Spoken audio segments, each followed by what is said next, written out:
Best varicose wines చికిత్సనే పొందండి. నొప్పి లేని చికిత్స కోసం సంప్రదించండి ఎబిస్ హాస్పిటల్. నమస్తే రమగారు. నమస్తే జయ. రమగారు, ఈ ఆదివారం అమావాస్య వచ్చిందండి. దానికి తోడు పుష్యమి నక్షత్రం కూడా అట.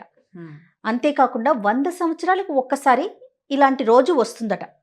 మనకి వేద పండితులంతా కూడా చెప్తూ ఉన్నారు ఆ రోజు పాటించాల్సిన నియమ నిబంధనలు, అసలు ఇలా ఎందుకు వస్తుంది, ఈ రోజు యొక్క ప్రాముఖ్యత, ఇవన్నీ కూడా మీరేమంటారు? ఇవన్నీ ఈక్వేషన్స్ కదా జయ. ఇప్పుడు చూడు, మనకి 27 నక్షత్రాలు ఉన్నాయి, 15 తిథులు ఉన్నాయి, అంతే కదా. పౌర్ణమి, అమావాస్య 2, 14 తిథులు, 16 తిథులు. తర్వాత ఏమో 27 నక్షత్రాలు, 7 వారాలు.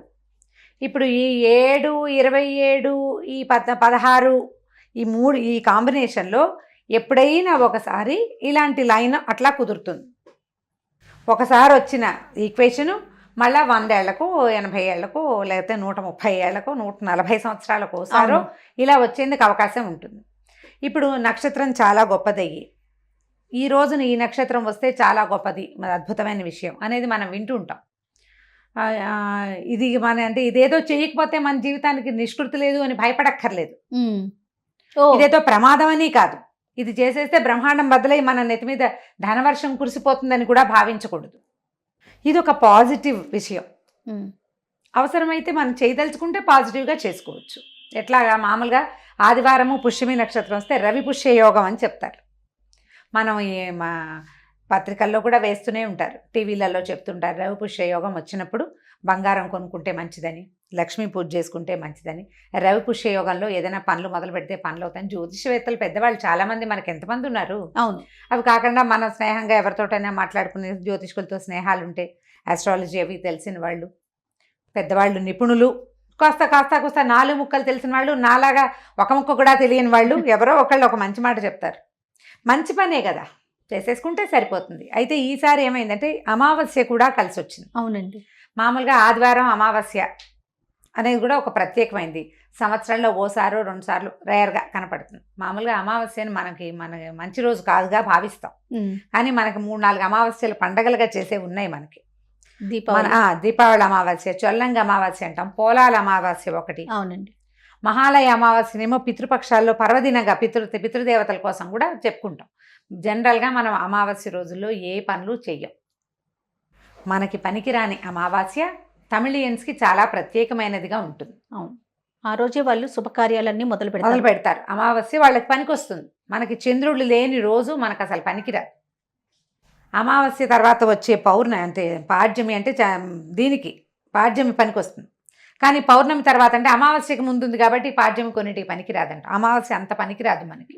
కానీ ఈ పండగలు 3 రోజులు మాత్రం 3 పండగలు 4 పండుగలు పర్వదినాలు చేసుకుంటాం కదా. కాకపోతే మనకు ప్రధానంగా ఇక్కడ చెప్పుకునే మ్యాటర్ ఏంటంటే లక్ష్మీదేవి జన్మదినం అమావాస్య అని చెప్తారు. అది కూడా ఒక పాఠభేదం ఉంది దానికి. లక్ష్మీదేవి పుట్టింది అప్పుడు కాదని ఇంకా పాఠభేదాలు వస్తాయి. కానీ జనరల్గా చెప్పుకునేది అమావాస్య నాడే లక్ష్మీదేవి పుట్టింది, అమ్మవారి జన్మతిథి. అవాళ ఏదైనా పని మొదలు పెడితే, మంచి నక్షత్రంతో కలిసి ఉన్నప్పుడు మొదలు పెడితే కనుక సమృద్ధి కలుగుతుంది అని. ఇప్పుడు ఈ ప్రత్యేకంగా ఈ రోజుకి అప్పుడే ఒక 10 రోజుల నుంచి అడ్వర్టైజ్మెంట్ మొదలైంది కదా, కనిపిస్తుంది. రవి పుష్య యోగం కలిసి వచ్చింది. అమావాస్య, ఆదివారము, పుష్యమి నక్షత్రం.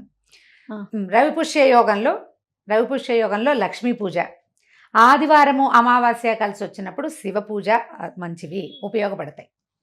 ఈ 3 కలిసి వచ్చినాయి కాబట్టి లక్ష్మీదేవి పూజ ఏమో సమృద్ధి కోసం.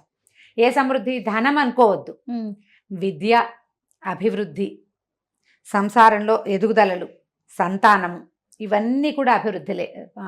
పాడి పంటలు ఉన్నవాళ్ళు పాడిలో అభివృద్ధి కోసం, పంటల్లో అభివృద్ధి కోసం, ధనధాన్య సమృద్ధి, దాంతోపాటు అన్ని రకాల ప్రాస్పెరిటీస్కి కూడా.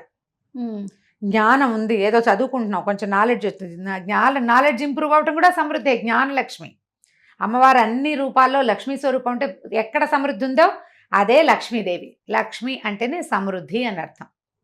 ప్రతి వాళ్ళు లక్ష్మీ పూజ చేసుకోవచ్చు. దీనికి పెద్ద ఏమిటో విధి విధానాల హడావిడి ఏం లేదు. లక్ష్మీ అమ్మవారిని తలుచుకుని ఒక అష్టోత్తరం చదువుకోవటం, ఒక సహస్రనామం చదువుకోవటం, లక్ష్మికి సంబంధించిన ఒక స్తోత్రం చేసుకోవటం, డబ్బులు ఎక్కువ ఖర్చు పెట్టకుండా ఉండటం ఆదివారం నాడు. అలా అది మామూలుగా మనం నమ్మకం అన్నమాట, ఈ ప్రత్యేకంగా ఇది వచ్చిన రోజు అని. లక్ష్మీ పూజ, శివ పూజ, పరమేశ్వరుడికి అభిషేకం చేయటం. మామూలుగా మనం సోమవారాలు అభిషేకం చేసుకుంటాం.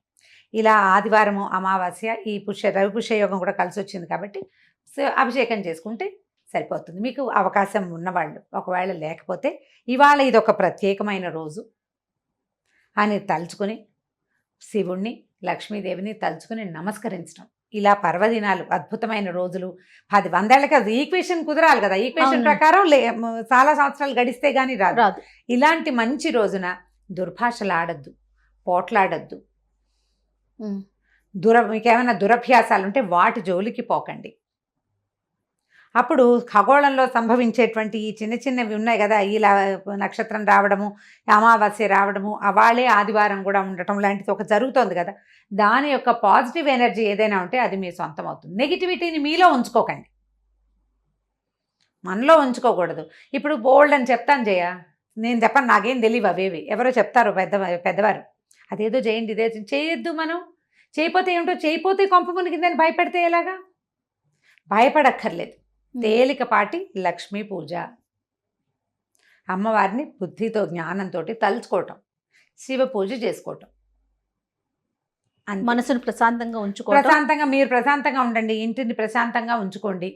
మన ఎలాగో ఆదివారమే కాబట్టి ఉద్యోగపు పనులు పెద్దగా ఉండవు కదా, ఎవరితోటైనా వాదనలు అవి లేకుండా మాత్రం చేసుకుంటే, దుర్భాషలాడడం, ఇంట్లో పిల్లల్ని కేకలేసి కొట్టేయటం, లేదా భార్యాభర్త కొట్టుకోవటం, పెద్దవాళ్లతోటి అమ్మా నాన్నల్ని గౌరవించకుండా ప్రవర్తించడం, అది ఇలాగ ఒక ప్రత్యేకమైంది, ఇది పర్వదినం అని చెప్పబడినప్పుడు అలాంటి ప్రవర్తనలు లేకుండా ఉంటే, పూజ చేయకపోయినా పర్వాలేదు, ఈ పని మాత్రం చేయకూడదు. ఇలా జాగ్రత్తగా ఉంటే, ఇలా ప్రత్యేకమైన పర్వదినాలు అని చెప్పబడిన రోజుల్లో ఉండే పాజిటివ్ ఎనర్జీ ఏది ఉందో ఇప్పుడు మనకు చాలా అవసరం. అది అవునండి. ఈ రోజున మనం వచ్చేసింది అనేస్తున్నారు, మనకి ఎక్కడి నుంచి వచ్చేస్తుందో తెలియట్లేదు. కానీ మరి అది వచ్చేసేదాన్ని రానివ్వకుండా చేయాలంటే పర్వదినాల్లో కొంచెం దైవ సహాయం తీసుకోండి కుదిరితే, లేదా పాజిటివ్గా ఉండండి. దానివల్ల మనకు ప్రమాదం వచ్చేదేం లేదు, శుభం జరిగే అవకాశం ఉంది. వచ్చే శుభాన్ని కొంచెం చక్కగా తీసుకోవడానికి ప్రయత్నం చేయండి. అంతే. రైట్ రమ్మ గారు, థ్యాంక్ యూ సో మచ్ అండి. నమస్తే. నమస్తే జయ.